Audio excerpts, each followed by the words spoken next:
భద్రాద్రి కొత్తగూడెం జిల్లా అశ్వాపురం మండల పరిధిలో గుడ్ ఫ్రైడే సందర్భంగా థోమస్ దేవాలయం ఫాదర్ అనిల్ కుమార్ ఆధ్వర్యంలో గుడ్ ఫ్రైడే కార్యక్రమం ఏర్పాటు చేశారు. ఈ సందర్భంగా ఫాదర్ అనిల్ కుమార్ మాట్లాడుతూ, గుడ్ ఫ్రైడే అనేది క్రైస్తవులు యేసుక్రీస్తు శిలువ మీద చనిపోయిన రోజుగా గుర్తు చేసుకునే రోజు అని, ఇది ఈస్టర్ పండుగ ముందు రోజు వస్తుందని, ప్రార్థనలతో యేసు ప్రభువుని స్మరిస్తూ ఉపవాసాల దినంగా భావిస్తారని, యేసుక్రీస్తు శిలువపై మరణించడం వల్ల సమస్త మానవాళి పాపాలను తొలగిపోతాయని క్రైస్తవుల నమ్మకమని తెలిపారు. గుడ్ ఫ్రైడే రోజు చర్చిలో ప్రార్థనలతో ఉపవాసాలతో దేవుడు సన్నిధిలో ఉంటారని, క్రీస్తు మరణం త్యాగానికి చిహ్నమని క్రైస్తవుల నమ్మకమని తెలియజేశారు.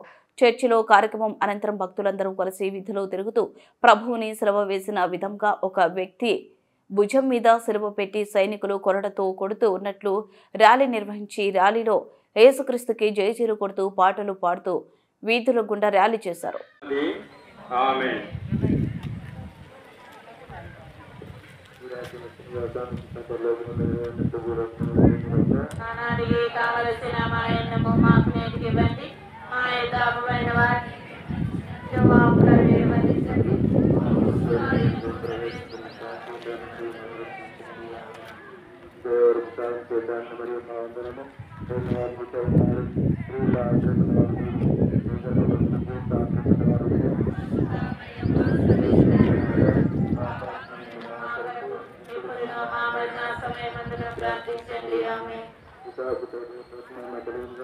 ఆదిలో కలిగినట్లు ఇప్పుడు ఎల్లప్పుడూ సదాకాలం మీకే స్తోత్రం కలుగును.